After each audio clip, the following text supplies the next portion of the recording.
Hello learners, welcome back to achievers station. So जैसे कि हमें पता है नेट का एग्ज़ाम आ गया, यूपीएससी आ गया एंड अदर वेरियस एग्जामिनेशंस जहाँ पर आपका रिसर्च एप्टीट्यूड एक मेजर टॉपिक होता है, मेजर यूनिट होता है। ठीक है, रिसर्च एप्टीट्यूड पे बहुत सी चीज़ें हैं जो हमें कंफ्यूज करती है,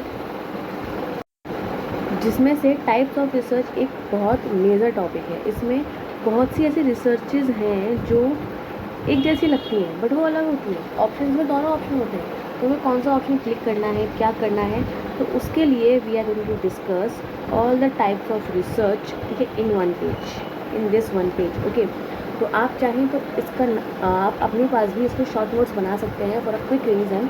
सो ओके, तो लेट्स गेट स्टार्टेड। सबसे पहले we have descriptive research. Descriptive research, इसको हम बोलते हैं वर्णनात्मक अनुसंधान। रिसर्च को अनुसंधान कहा जाता है, ठीक है। डिस्क्रिप्टिव रिसर्च, डिस्क्रिप्टिव में as we find a word description, ठीक है। तो डिस्क्रिप्टिव रिसर्च में हम कुछ नहीं करते, बस हम किसी भी इवेंट को, किसी भी इंसिडेंट्स को, किसी भी मूवमेंट को, किसी भी चीज़ को बस डिस्क्राइब कर देते हैं। Describe the state of affairs as it is, जैसा कि वो हुआ था या जैसा कि वो हो रहा है उसको बस डिस्क्राइब कर देते हैं। ये हमें आंसर देती है what is and what was, क्या है और क्या था, ठीक है। इन दोनों क्वेश्चंस या इनमें से किसी एक क्वेश्चन का आंसर हमें इस रिसर्च में मिलता है। Nothing can be manipulated, simple सी बात है। जब हम किसी सिचुएशन को एज इट इज़ डिस्क्राइब कर रहे हैं तो हम उसको मैनिपुलेट नहीं कर सकते, हम उसको अपने हिसाब से चेंज नहीं कर सकते, ठीक है। ओके, इसमें हम जो चीज़ें यूज़ करते हैं, मतलब टूल्स यूज़ करते हैं, वो है सर्वे, मतलब सर्वेक्षण, और फाइंडिंग फैक्ट्स, तथ्यों को जांचना। ये दो तरह की हो सकती है, cross sectional study and longitudinal study. Cross sectional, देखो, क्रॉस चेक का मतलब क्या होता है? क्रॉस चेक का मतलब होता है रीचेक करना, कि भाई एक इंसान ने चेक कर लिया, अब उसे कोई और इंसान भी चेक कर ले, ताकि वो एक बार क्रॉस चेक हो जाए और उसमें कुछ गलती ना रह जाए। तो क्रॉस सेक्शनल स्टडी आप ऐसे याद कर सकते हो। क्रॉस सेक्शनल स्टडी को हम एक ही टाइम पर बहुत सारे लोगों से इंटरेक्ट होकर काम करते हैं, या बहुत सारे लोगों की सिचुएशन को डिस्क्राइब करने की कोशिश करते हैं। तो cross sectional study in descriptive research is when we interact with many people on one time, ठीक है। और लॉन्गिट्यूडनल में इसका उल्टा, हम एक ही इंसान पर एक ही इंसान का डिस्क्रिप्शन दे रहे हैं, लेकिन अलग अलग टाइम पर। यहाँ पर भी यही इंसान है, यहाँ पर भी यही, यहाँ पर भी यही, और यहाँ पर भी यही, ठीक है। जब हम सेम टाइम पर डिफरेंट पीपल या डिफरेंट इवेंट्स की बात कर रहे हैं तो वो क्रॉस सेक्शनल, और जब हम डिफरेंट टाइम पर सेम इवेंट या सेम अफेयर या सेम पर्सन की बात कर रहे हैं तो वो लॉन्गिट्यूडनल स्टडी, ठीक है। तो आई होप आज के बाद डिस्क्रिप्टिव, क्रॉस सेक्शनल और लॉन्गिट्यूडनल में आपको डिफरेंस समझ आ जाएगा और कहीं में भी कंफ्यूज नहीं होंगे आप, ठीक है। Okay, next we have explanatory. देखो, कई लोगों को डिस्क्रिप्टिव और एक्सप्लेनेटरी में कन्फ्यूज़न होता है। डिस्क्रिप्टिव में क्या है, हम व्हाट इज़ और व्हाट वाज का आंसर देते हैं, ठीक है। एक्सप्लेनेटरी में हम हाउ एंड वाई का आंसर देते हैं, ठीक है। जो एग्जामिनेशन जब हम देते हैं एग्ज़ाम, तब वहाँ पर हमारे पास ना क्वेश्चन आते हैं कि describe how it is possible या वाई इट इज़ डन, ऐसा क्यों किया जा रहा है और कैसे किया जा रहा है। देखो, क्या का आंसर हमें डिस्क्रिप्टिव में मिलता है, और क्यों और कैसे का आंसर हमें एक्सप्लेनेटरी में मिलता है। बोलते ना, कैन यू एक्सप्लेन दिस, क्या तुम इसे एक्सप्लेन कर सकते हो कि तुमने ऐसा काम क्यों किया, या तुमने ऐसा काम कैसे किया, तुमने क्या तरीका यूज़ किया, एंड सो ऑन, ठीक है। तो जहाँ पर हमें हाउ और वाई का आंसर ढूंढना होता है, that is explanatory research. Okay, let's go to the next one. Exploratory, explore करना, एक्सप्लोर, तो जहाँ पर किसी भी एरिया ऑफ स्टडी में जहाँ पर कुछ सर्च ही नहीं किया गया है या जहाँ पर बहुत लेस सर्च किया गया है, उसमें और सर्च की संभावना है, वहाँ पर हम उस एरिया को एक्सप्लोर करने के लिए रिसर्च करते हैं। जैसे अभी रिसेंटली न्यूज़ में था कि ऑक्सफोर्ड यूनिवर्सिटी के एक प्रोफेसर ने बताया है कि मोमबत्ती जो हमारे घर में जलती है, मोमबत्ती, उसमें जो लौ निकलती है, उसमें सैकड़ों हीरो का जो है वो क्रिएशन होता है। How it is possible, why he is saying this, no one knows. ठीक है, तो लेकिन लेकिन लेकिन लेकिन इसमें जो हीरे बनते हैं वो उसी में नष्ट हो जाते हैं। ठीक है, तो अब वो क्या करेंगे, अब वो इसी चीज़ पर रिसर्च कर रहे हैं कि how to conserve these diamonds. ठीक है, तो जहाँ पर किसी ने सोचा ही नहीं है कि इसमें रिसर्च हो सकती है, या जहाँ पर हल्की सी रिसर्च हुई है लेकिन एक बहुत ही अच्छा कंक्लूज़न नहीं है, या अभी भी उसमें बहुत ऐसी चीज़ें हैं जिनको रिसर्च हो सकती है उन पर, वहाँ पर जब हम रिसर्च करते हैं वो एक्सप्लोरेटरी है। ठीक है, explore an area which is little known, जो थोड़ा सा नोन है। Main purpose is to get background information. ठीक है, generally done in the beginning of research. जो एक्सप्लोरेटरी रिसर्च है वो हर रिसर्च की स्टार्टिंग में की जाती है। जैसे अभी ये मोमबत्ती वाला इंसिडेंस था, तो इसमें एक्सप्लोर करने के लिए रिसर्च की जाएगी, उसके बाद उसको मतलब एक्सपेरिमेंट भी हो सकता है कि ऐसे करेंगे एंड सो ऑन। तो एक्सप्लोरेटरी रिसर्च जनरली हर रिसर्च की स्टार्टिंग में की जाती है। ठीक है, इट डिफाइन टर्म्स, ये टर्म्स को डिफाइन करता है और ये एक स्मॉल स्केल स्टडी होता है। ठीक है, चलो, सो 3 तरह की रिसर्च हो गई, डिस्क्रिप्टिव, एक्सप्लेनेटरी और एक्सप्लोरेटरी। ठीक है, चलो नेक्स्ट पे आते हैं, एक्सपेरिमेंटल और कैजुअल रिसर्च। प्रयोगात्मक अनुसंधान बोलते हैं इसे, प्रयोगात्मक अनुसंधान। ठीक है, इस एक्सपेरिमेंटल को, एक्सपेरिमेंटल में क्या होता है, एक्सपेरिमेंटल में हमारे पास ना वेरिएबल्स होते हैं। कैसे वेरिएबल्स होते हैं, एक होते हैं इंडिपेंडेंट वेरिएबल, एक होते हैं डिपेंडेंट वेरिएबल, और एक होता है इंटरवेंटिंग वेरिएबल। इंटरवेंटिंग वेरिएबल, इंडिपेंडेंट मतलब स्वतंत्र चर, डिपेंडेंट मतलब आधारित या आश्रित चर, और इंटरवेंटिंग मतलब माध्यिक चर। ठीक है, तो अब इसमें हम करते क्या हैं, हम अपने हिसाब से इंडिपेंडेंट वेरिएबल को चेंज करते हैं, फिर हम उसका इफ़ेक्ट देखते हैं डिपेंडेंट वेरिएबल पर, और इंटरवेंटिंग वेरिएबल जो होता है उसको कंट्रोल करने की कोशिश करते हैं। इसके एक एग्जांपल लेते हैं, जैसे हमने ये रिसर्च करनी है कि सनलाइट का प्लांट्स की ग्रोथ पर क्या असर पड़ता है। तो ये पेड़ बन गया, मान लेना कि ये प्लांट है, नो इश्यूज। ठीक है, तो इसका इस पर क्या इफेक्ट करता है, तो सनलाइट को हम चेंज नहीं कर सकते, मतलब सनलाइट के अलग अलग इफ़ेक्ट्स को हम देखेंगे। तो ये हमारा इंडिपेंडेंट वेरिएबल हुआ।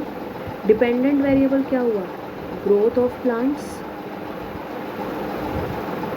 ठीक है, लेकिन क्या सिर्फ सनलाइट पर ग्रोथ ऑफ प्लांट डिपेंड करती है, नहीं ना, और भी चीज़ें होती हैं, लाइक आपका वाटर हो गया, आपकी सॉइल हो गई, आपके फर्टिलाइजर्स हो गए, है ना, और बहुत सी चीज़ें।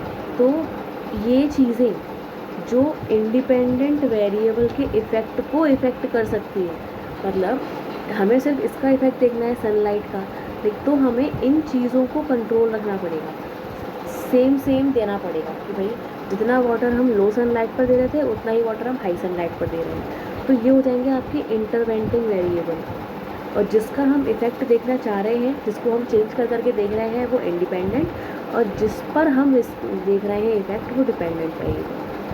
ठीक है, ये basically cause and effect relationship को बताता है। Identify the variables which effect the dependent variable, ये ऐसे वेरिएबल को आइडेंटिफाई करने की कोशिश करता है जो डिपेंडेंट वेरिएबल को इफेक्ट करता है। ठीक है, और इसमें रिफ्लेक्सिविटी होती है। रिफ्लेक्सिविटी का मतलब जो कॉज है और जो इफ़ेक्ट है वो आपस में रिफ्लेक्सिव भी हो सकते हैं। जैसे गरीबी की वजह से बेरोज़गारी आती है और बेरोज़गारी की वजह से गरीबी आती है, ठीक है। तो इसको हम ये भी बोलते हैं circular cause and effect relationship, ठीक है। तो आई होप कि एक्सपेरिमेंटल भी आपको समझ में आ गया। एक्सपेरिमेंटल को हम कैजुअली बोलते हैं, ठीक है, ये भी आपको पता होना चाहिए। ओके, एक्सपेरिमेंटल से मिलता जुलता एक होता है हमारे पास हिस्टोरिकल, ठीक है। हिस्टोरिकल में भी हम कॉज एंड इफेक्ट रिलेशनशिप देखते हैं, कॉज एंड इफेक्ट रिलेशनशिप देखते हैं, लेकिन इन हिस्टोरिकल एस्पेक्ट, ठीक है, कि हिस्ट्री में या पास्ट में कोई प्रॉब्लम हुई थी, उस प्रॉब्लम के ऐसे सॉल्यूशन निकाले गए। अब 3-4 सॉल्यूशन थे, पहले सॉल्यूशन का ये असर पड़ा, दूसरे का ये असर पड़ा, तीसरे का ये असर पड़ा, चौथे का ये असर पड़ा, ठीक है। तो ये जो सॉल्यूशन है ये आपके इंडिपेंडेंट वेरिएबल हैं, और जो प्रॉब्लम पर इफ़ेक्ट पड़ रहा है वो आपकी डिपेंडेंट वेरिएबल है। जो प्रॉब्लम है वो डिपेंडेंट वेरिएबल है। तो ऐसी कौन सी रिसर्च है जिसमें इंडिपेंडेंट वेरिएबल को हम चेंज नहीं कर सकते, स्वतंत्र चर को हम चेंज नहीं कर सकते? हिस्टोरिकल। ऐसी रिसर्च जिसमें कॉज एंड इफ़ेक्ट देखा जाता है वो हिस्टोरिकल भी होती है और एक्सपेरिमेंटल भी होती है। ऐसी रिसर्च जिसमें इंडिपेंडेंट वेरिएबल को डिपेंडेंट वेरिएबल पर इफ़ेक्ट देखा जाता है लेकिन मैनिपुलेशन पॉसिबल नहीं होता, उसको अपने हिसाब से चेंज करना पॉसिबल नहीं होता, हिस्टोरिकल रिसर्च, ठीक है। देखो, focus on historical aspect of a problem, variable can not be changed, variable can not be changed, जैसे growth rate evaluation of education system. जैसे ग्रोथ रेट देखी जा रही है किसी चीज़ की, या इवैल्यूएशन सिस्टम देखा जा रहा है एजुकेशन सिस्टम का, तो कैसे सिस्टम का कैसा असर पड़ रहा है ये हम देख सकते हैं, कैसा इफेक्ट पड़ रहा है देख सकते हैं, लेकिन उसको चेंज नहीं कर सकते, ठीक है। तो एक्सपेरिमेंटल और हिस्टोरिकल में कंफ्यूज मत होइएगा। Okay, next correlational. कोरिलेशनल में हम दो चीज़ों का टू चेक द रिलेशनशिप और इंटरडिपेंडेंस बिटवीन टू वेरिएबल्स, हम दो वेरिएबल्स के आपस में इंटरडिपेंडेंस देखते हैं, ठीक है, लेकिन टू और मोर वेरिएबल में ऑकर टुगेदर। दो, हम ऐसा नहीं है कि हम दो ही वेरिएबल्स पर देखते हैं, लेकिन दो से ज़्यादा वेरिएबल्स पर भी देख सकते हैं। बेसिकली हम वेरिएबल्स में कैसा रिलेशन है भी या नहीं वो देखते हैं, और रिलेशन है तो पॉजिटिव है या नेगेटिव है। जैसे एग्जांपल लें हम कि किसी चीज़ का प्राइस बढ़ने पर डिमांड घट रही है और प्राइस घटने पर डिमांड बढ़ रही है, तो ये आपका नेगेटिव रिलेशन हो गया क्योंकि ये ऑपोजिट डायरेक्शन में जा रहे हैं, ठीक है। वहीं अगर हम ऐसा देखें कि जो गुड क्वालिटी वाली चीज़ें होती हैं, गुड क्वालिटी गुड्स, उसका रिलेशन देखना है हमें इनकम से, ठीक है। तो अगर इनकम हमारी बढ़ रही है तो अच्छी क्वालिटी के जो गुड्स हैं वही हम खरीद रहे हैं, इनकम हमारी कम हो रही है तो हम थोड़ा सा कम क्वालिटी की तरफ चले जा रहे हैं, तो ये सेम डायरेक्शन में मूव कर रहे हैं, ये हमारा पॉजिटिव रिलेशन हो गया, ठीक है। तो दो वेरिएबल्स के बीच में जब हम ये चेक करते हैं कि उनके बीच में उन डिपेंडेंस क्या है और किस तरह से रिलेट कर रहे हैं वो एक दूसरे के साथ, वो आपका कोरिलेशनल रिसर्च है, ठीक है। ओके, नेक्स्ट भी है फंडामेंटल, प्योर और बेसिक रिसर्च। ऐसी रिसर्च जो कुछ नॉलेज ऐड करने के लिए की जाती है, मतलब जिसको हम मूल अनुसंधान या शुद्ध अनुसंधान भी कहते हैं, ठीक है। मूल अनुसंधान या बेसिक रिसर्च या फंडामेंटल रिसर्च वो रिसर्च है जो थ्योरीज़ को बनाने के लिए की जाती है, ठीक है। जैसे एप्पल गिरा तो उसके बाद उस पर रिसर्च हुई कि ये क्यों गिरा, ठीक है। उसके बाद ग्रेविटी का लॉ आया या ग्रेविटी की थ्योरी आई। तो जब कुछ नया क्रिएट करने के लिए, कुछ नई नॉलेज गेन करने के लिए, कुछ नई थ्योरीज़ बनाने के लिए हम रिसर्च करते हैं, तो वो फंडामेंटल या बेसिक रिसर्च या प्योर रिसर्च होती है, ठीक है। ये बेसिकली एकेडमिक होती है, मतलब पीएचडी वगैरह जो करते हैं, ठीक है, ये एकेडमिक्स से रिलेटेड ज़्यादा करती है। यहाँ पर मोस्टली लिखा है, ऑलवेज नहीं लिखा है, ध्यान देना, ठीक है। मे और मे नॉट प्रैक्टिकली अप्लाइड, ये रिसर्च जो है हो सकता है कि प्रैक्टिकली अप्लाइड की जाए या ना की जाए, सिर्फ थ्योरी बनाकर रख ली जाए, ठीक है। और ये न्यू नॉलेज या थ्योरी गेन करने के लिए की जाती है, ठीक है। जब हम अपनी प्योर या बेसिक रिसर्च को अप्लाई करते हैं, जब हम अपनी प्योर रिसर्च में जो हमने थ्योरी निकाली, प्योर रिसर्च से हमें क्या मिला, थ्योरी, इस थ्योरी को जब हमने अप्लाई करके टेस्ट किया, वो अप्लाइड रिसर्च हो जाती है। ठीक है, जैसे फॉर एग्ज़ाम्पल हमने ऐसा मान लिया कि बेकिंग सोडा से केक अच्छा बनता है। ठीक है, हम कंपेयर कर रहे हैं नॉर्मल सोडा और बेकिंग सोडा को। बेकिंग सोडा से केक अच्छा बनता है, ऐसा किसी ने रिसर्च करके अपनी रिसर्च में लिखा है। ठीक है, तो अब हम एक केक में बेकिंग सोडा डाल के देखेंगे, एक में हम नॉर्मल सोडा डाल के देखेंगे। ठीक है, तो जब अगर बेकिंग सोडा से बेटर केक बन गया तो हम मान लेंगे। ठीक है, तो जब किसी थ्योरी को जो कि बेसिक रिसर्च में हमें दी गई थी, उस थ्योरी को प्रैक्टिकली अप्लाई करके एक प्रॉब्लम को सॉल्व करने की कोशिश करते हैं, वो अप्लाइड रिसर्च। ठीक है, और अप्लाइड रिसर्च जो है वो इंटेंसिव होती है नेचर में, और बेसिक रिसर्च जो है वो एक्सटेंसिव होती है नेचर में। ठीक है, चलो अच्छा, अप्लाइड रिसर्च का एक पार्ट है एक्शन रिसर्च। ठीक है, बहुत इंपॉर्टेंट है, ये पूछा जाता है बहुत से एग्जाम्स में, नेट में तो स्पेशली। ये एक्शन रिसर्च जो है वो कर्ट लोविन ने दी थी कब, 1940s में। ठीक है, जब हम अप्लाई करते हैं किसी थ्योरी को तो वो अप्लाइड रिसर्च हो जाती है। ठीक है, लेकिन अप्लाइड रिसर्च का ना रिज़ल्ट आना बहुत मतलब अप्लाइड रिसर्च का रिज़ल्ट आना ऐसा नहीं है कि भाई अभी हमें रिसर्च का रिज़ल्ट चाहिए ही चाहिए, तो ये बहुत ज़्यादा इम्पॉर्टेंट है। लेकिन एक्शन रिसर्च में हम किसी स्पेसिफिक प्रॉब्लम का सॉल्यूशन ढूंढते हैं हमारे ऑर्गेनाइजेशन के लिए। ठीक है, कि भाई किसी स्कूल में एग्जामिनेशन या रिज़ल्ट या किसी टेस्ट पर टेस्ट किया जा रहा है, तो उस स्कूल को तो उसी टाइप रिज़ल्ट चाहिए ना, तो ये हमारा एक्शन रिसर्च। ठीक है, ये इसको हम साइकिल ऑफ एक्शन या फिर साइकिल ऑफ इंक्वायरी भी कहते हैं। क्यों? क्योंकि एक्शन रिसर्च जो है वो साइक्लिक इन नेचर होती है। साइक्लिक इन नेचर का मतलब है कि पहले हम प्लान करते हैं, फिर एक्ट करते हैं, फिर हम ऑब्ज़र्व करते हैं कि क्या रिज़ल्ट निकल कर आ रहा है, फिर हम उसको रिफ्लेक्ट करते हैं। फिर अगर कुछ दिक्कत आई, दोबारा प्लान, दोबारा एक्शन, दोबारा ऑब्जर्वेशन, दोबारा रिएक्शन। तो PAOR ये जो है चलता रहता है, प्रॉब्लम आती रहती है, सॉल्यूशन ढूंढते रहते हैं, प्रॉब्लम आती रहती है, सॉल्यूशन ढूंढते रहते हैं। तो इसलिए एक्शन रिसर्च जो है वो साइक्लिक इन नेचर होता है। ठीक है, ये कर्ट लोविन ने दिया था 1940s में। ये बेसिकली किसी स्पेसिफिक प्रॉब्लम के लिए जो कि अभी रिसेंट हमारे पास है, और इसका रिज़ल्ट जल्दी से जल्दी निकालने की कोशिश की जाती है, और उसको तुरंत ही अप्लाई करके ऑब्जर्व किया जाता है। नहीं रिज़ल्ट निकल कर आया तो दोबारा को सोल्यूशन लगाया जाता है। ठीक है, तो ये अप्लाइड रिसर्च का ही एक पार्ट है। ठीक है, लेकिन ये इंपॉर्टेंट है अलग से। हिस्टोरिकल हो गया। ठीक है, आगे देखते हैं x post facto research. X post facto research जो है वो भी हिस्टोरिकल रिसर्च की तरह ही होती है, नॉन मैनिपुलेटेड वेरिएबल्स इसमें होते हैं। ठीक है, इसको हम कैजुअल कंपैरेटिव रिसर्च भी कहते हैं। ये भी अगर अच्छा, हिस्टोरिकल और इसमें क्या डिफरेंस है? हिस्टोरिकल और इसमें डिफरेंस है कि हिस्टोरिकल जो होती है वो क्वांटिटेटिव होती है, इसमें हम डेटास पर बात करते हैं। ठीक है, और जो एक्स पोस्ट फैक्टो होती है वो सोशल साइंस, बिजनेस ऑर्गेनाइजेशन, इन चीज़ों के लिए होती है जो कि क्वालिटेटिव होती है। ठीक है, जहाँ पर हम क्वालिटीज़ की बात करते हैं, डेटा की बात कम करते हैं। ठीक है, चलो नेक्स्ट एनालिटिकल।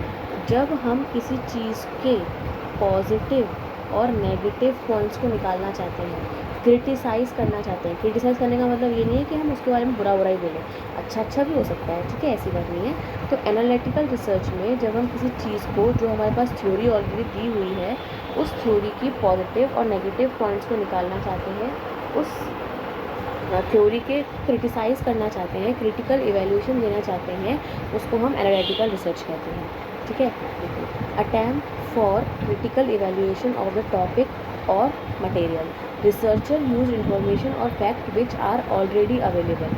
जो ऑलरेडी अवेलेबल फैक्ट्स हैं उनको हम यूज़ करते हैं, उसमें क्या अच्छा था, क्या बुरा था, क्या सही था, क्या गलत था, उसको क्रिटिसाइज़ करते हैं, इवैल्यूएट करते हैं, वो एनालिटिकल रिसर्च है। ठीक है, नेक्स्ट आती हैं आपकी स्ट्रक्चर्ड और अनस्ट्रक्चर्ड, जहाँ पर सारी रिसर्च प्रोसेस एकदम पहले से ही डिसाइड होती है, स्टेप बाय स्टेप सारी सब कुछ पहले से डिसाइड होता है, वो स्ट्रक्चर, ठीक है। और जहाँ पर पहले से कुछ चीज़ें छोड़ दी जाती हैं कि इनको हम रिसर्च के टाइम पर हम सेट करेंगे, तो वो अनस्ट्रक्चर्ड रिसर्च हो जाती है, ठीक है। जो स्ट्रक्चर्ड है वो क्वांटिटेटिव होती है और अनस्ट्रक्चर्ड है वो क्वालिटेटिव होती है, ठीक है।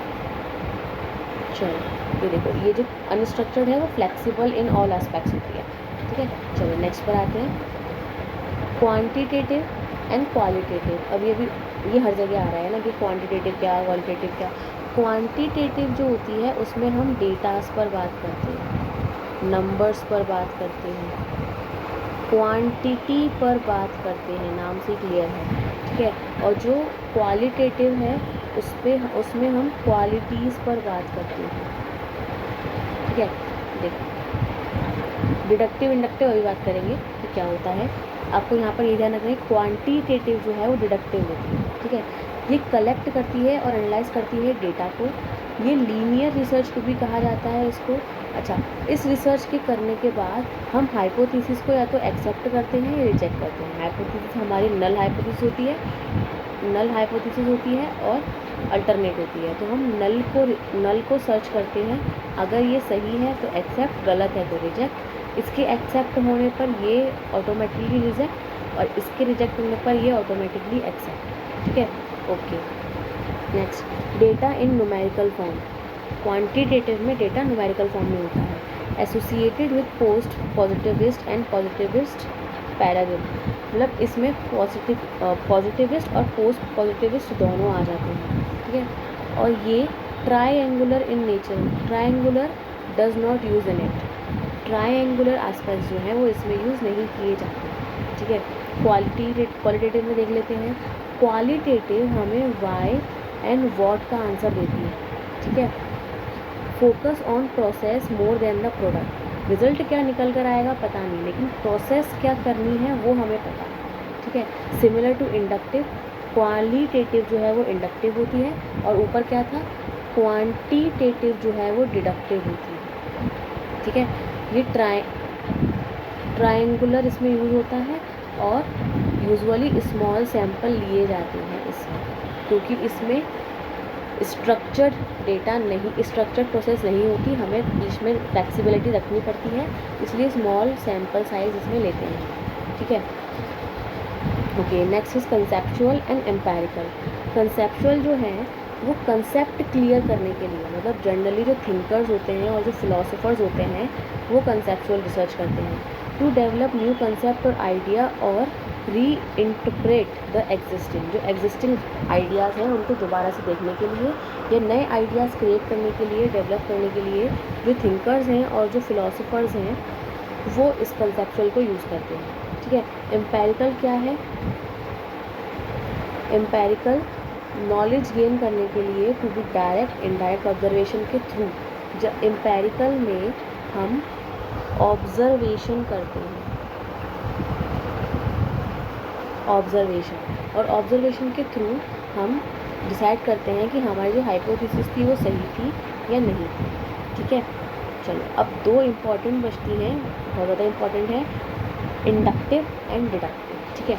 आपको ये ध्यान रखना है, देखो एक बच्चा है, छोटा बच्चा है, उसे भी कुछ नहीं पता, ठीक है। तो वो देखता है कि एक कांच का गिलास था, एक कांच का गिलास था जो टूट गया, एक कांच का जग था जो टूट गया, एक कांच की प्लेट थी जो टूट गई, ठीक है। मतलब उसे अगर ज़्यादा जोर डाला गया, फेंका गया तो वो टूट गई। तो इसने अपना एक रिज़ल्ट बना लिया कि भाई ये भी कांच का था टूटा, ये भी कांच का था, ये भी कांच का था, सब टूट गया। तो कांच की जो चीज़ें होती हैं, ग्लास मटेरियल जो होता है वो ठोकर लगने पर टूट जाता है, शीशा हो गया दिल में टूट जाता है, ठीक है। तो इसने ये बना लिया कि भाई ग्लास जो है वो टूट जाता है, ठीक है। तो कैन वी से कि पहले ऑब्जर्वेशन किया गया था और फैक्ट्स निकाले गए थे, उसके बाद एक जर्नल लॉ बनाया गया, मतलब ऑब्जर्वेशन से जर्नलाइजेशन की तरफ गए हैं, मतलब स्पेसिफिक ग्लास देखा, स्पेसिफिक प्लेट देखी, उधर से हम जर्नलाइजेशन पर गए। तो ये होती है आपकी इंडक्टिव रिसर्च, आगमनात्मक तर्क,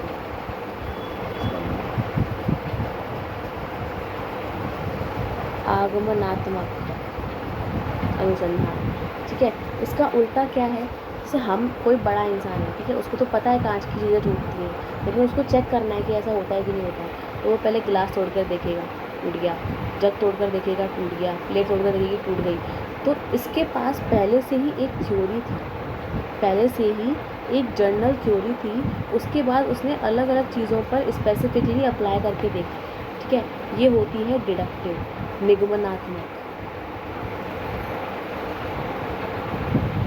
इसको याद, ये कंफ्यूजन हो सकता है, ठीक है, इसलिए इसको ऐसे याद रखना, इंडक्टिव, आइडिया इन हो रहा है, ठीक है, आइडिया पहले था नहीं, आइडिया इन हो रहा है, और हिंदी में आगमनात्मक है ना, तो आइडिया आ रहा है, ठीक है, और पहले से ही हमारे पास आइडिया है तो उसको निकाल के देख रहे हैं, तो वो निगमनात्मक या डिडक्टिव। ठीक है, डिडक्ट कर रहे हैं हम अपने माइंड में से उस आइडिया को और चेक कर रहे हैं कि आ रहा है कि नहीं। इसके अलावा जो इंडक्टिव है उसको हम बॉटम अप अप्रोच भी बोलते हैं, जो डिडक्टिव है उसको हम टॉप डाउन अप्रोच भी बोलते हैं। डिडक्टिव में हमारे पास हाइपोथेसिस पहले से ही होती है, उसको एक्सेप्ट रिजेक्ट करते हैं हम। ठीक है, जर्नल टू स्पेसिफिक जा रहे हैं तो डिडक्टिव, और स्पेसिफिक टू जर्नल आ रहे हैं तो इंडक्टिव। ठीक है, तो this was all for today. We have completed all the major types of research. एक आध से नई नई आती रहती है तो एक आध इसके बाद हो सकती है, आई एग्री, लेकिन ये रिसर्च टाइप्स ऐसे हैं जो आपको 110% अब जो है वो हेल्प करेंगे, और आई एम श्योर आपको समझ में भी आ गए होंगे। If you like this session, hit like, share it with your friends also, ताकि उनको भी बेनिफिट मिल सके, and follow my channel as well. Bye bye, take care, keep learning.